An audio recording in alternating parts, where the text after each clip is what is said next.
Salut, bienvenue dans ce nouveau numéro du Trait d'Union. Les beaux jours sont de retour et ça tombe bien car aujourd'hui on va visiter le jardin du Gramu ici au bâtiment de la Faculté des Sciences de l'UNINE. Et ça tombe encore mieux parce qu'aujourd'hui c'est la fête du Gramu, c'est le Festi-Gramu. On va aller voir tout ça. Vous me suivez? Et pour parler du Gramu et du jardin du Gramu, on est avec Inouk Godet. Inouk, salut. Salut. C'est quoi le Gramu en fait? Gramu, ça veut dire groupe d'aménagement de l'université. C'est quoi les choses principales que vous faites dans ce groupe? On a essentiellement, c'était une association qui a été créée il y a 10 ans et puis on s'occupe de ce jardin. Ouais. Donc ça, c'est l'ancien jardin alpin. Ouais. Ce qu'il en reste, on a une mare et plein d'arbres autour. Et on a une petite partie avec un potager en permaculture qu'on essaye d'entretenir, voilà, avec les étudiants qui sont là. Vous êtes voilà. nombreux? Là, on doit être une petite dizaine dans l'association, ouais. Donc c'est assez chouette. Et puis si on voulait expliquer un peu le fonctionnement de ce jardin, qu'est-ce qu'il a de particulier? Alors, du point de vue de la permaculture, par exemple, ouais, bah, on essaye de préserver au plus la biodiversité, d'avoir le maximum de biodiversité, essayer d'entretenir la santé du sol, donc le moins le travailler possible. C'est vraiment en fait au bon vouloir des étudiants.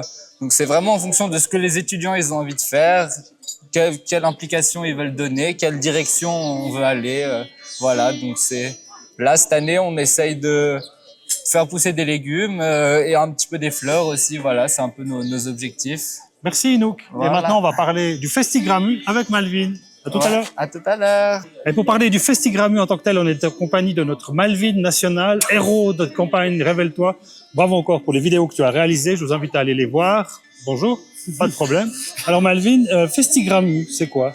Festi-Gramu, c'est la fête du jardin du Gramu. Tout simplement de ce jardin, en fait. Ouais. C'est une envie, au fait, qui a émergé. Ouais.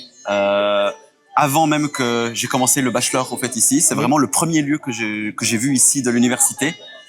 J'ai vu toute cette verdure, je me suis plongé. C'est la deuxième édition. C'est la deuxième édition, là, cette année.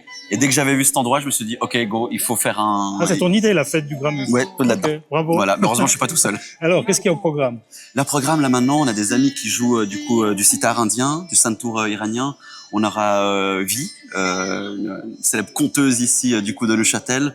On a de l'improvisation. On aura un multi-instrumentiste aussi avec tout plein d'instruments médiévaux. Et un petit peu de punk, Dark Wave à la fin pour faire bouger un petit peu les choses. Alors pourquoi c'est important d'avoir un jardin comme celui-là et pourquoi c'est important de faire une fête comme tu l'organises, vous l'organisez dans ce jardin? C'est un peu le but, au fait, vers quoi on tend. Enfin, pour moi, j'ai grandi avec des festivals et ici, c'est un lieu où tant d'autres espèces vivantes peuvent vivre et l'être humain également. Du coup, on essaye vraiment d'amener de la création avec des artisans, des artisanes, vraiment de la nourriture locale, de la récup. Voilà, c'est vraiment... la durabilité, quoi. On est en vie environ 80 ans là maintenant. Il faut vraiment vivre avec ce qu'on a et puis je trouve faut vraiment profiter et puis être ensemble parce que si on est tout seul c'est pas. Il y a une question qui me vient à l'esprit maintenant, du point de vue du respect de la faune et des décibels qu'on pourrait produire. Est-ce qu'il faut pas faire un peu attention? Alors, c'est principalement acoustique, avec tout simplement, c'est vraiment art de rue. On pose limite un ampli et puis c'est tout. Il n'y a pas de retour de son, pas de régie. Enfin, vraiment, on propose et puis pour les artisans, du coup, c'est aussi au chapeau. Mais pour les décibels, du coup, on a une autorisation et puis pour la faune, en fait, il y a tellement de bruit déjà ici avec les voitures et tout ça que mine de rien, ils se sont adaptés. Mais également, je pense que notre impact est assez moindre, on va dire. Merci Malvin, on te souhaite une belle suite de Festi-Gramu. Merci. Et puis nous, on va tout de suite regarder les brèves de l'Uni.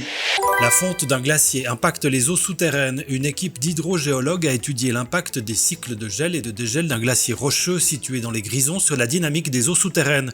Ces résultats s'inscrivent dans le cadre du projet européen Waterwise, coordonné par l'UNINE sur les ressources en eau dans l'arc alpin.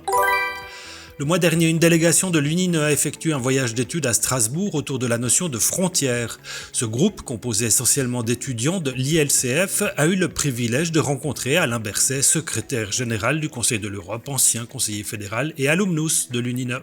Le blog Uni étudiant fête sa 100e diffusion. Pour rappel, ce blog, écrit par des spécialistes en pédagogie de l'UNINE et des étudiants, a vu le jour au temps du Covid et rassemble plein de bons trucs pour optimiser vos méthodes de recherche et d'apprentissage dans vos études. Tout est sur www.unine.ch/uni-étudiant. Et qui dit mois de mai dit Bike to Work, le défi des kilomètres à vélo est ouvert à toutes et à tous. En jeu pour cette nouvelle édition notamment des billets à Festineuch, des bons pour une escape room, des abonnements de fitness. Plus d'infos sur www.unine.ch. Plusieurs ouvrages à partager avec vous ce mois-ci du côté des publications. On commence avec La prise en soin des enfants bilingues en orthophonie de Catherine Skorupa, professeure à l'Institut de logopédie et de son équipe de recherche. Signe des temps, le bilinguisme chez les enfants est de plus en plus répandu dans la société et il est important que les particularités linguistiques, cognitives et culturelles du bilinguisme soient conscientisées par les orthophonistes et c'est notamment à ce public cible qu'est destinée cette synthèse. C'est publié aux éditions de Buck Supérieur. Et voici pour poursuivre, vitesse, compétition, performance et accélération dans le sport. C'est le titre du numéro 3 de la série des sports modernes, à laquelle collabore notamment Laurent Tissot, le professeur émérite d'histoire.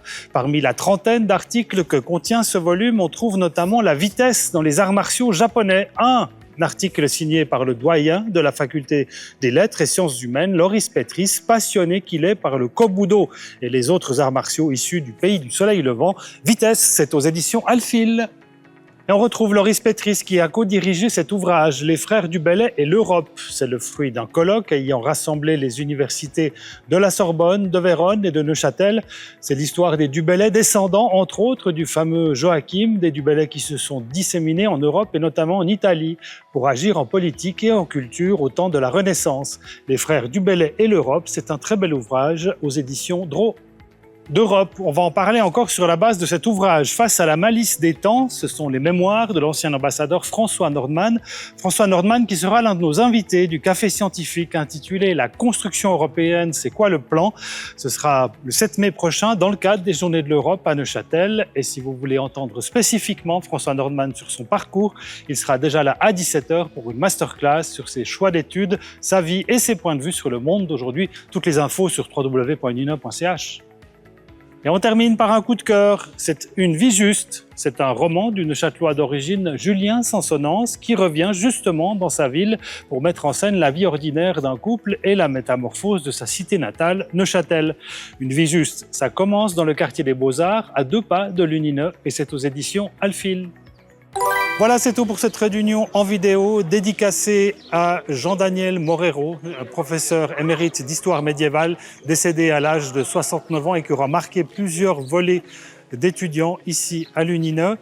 Toutes les autres informations et plus de détails sur ces informations, vous le trouvez sur le lien qui accompagne cette vidéo et c'est le trait d'union en texte. Trait d'union qui fête d'ailleurs son 200e numéro dans sa forme classique. C'est beau, la longévité. Nous, on se retrouve pour un prochain trait d'union en vidéo. Et puis d'ici là, on va retourner écouter du sitar. Tu viens, Mario ?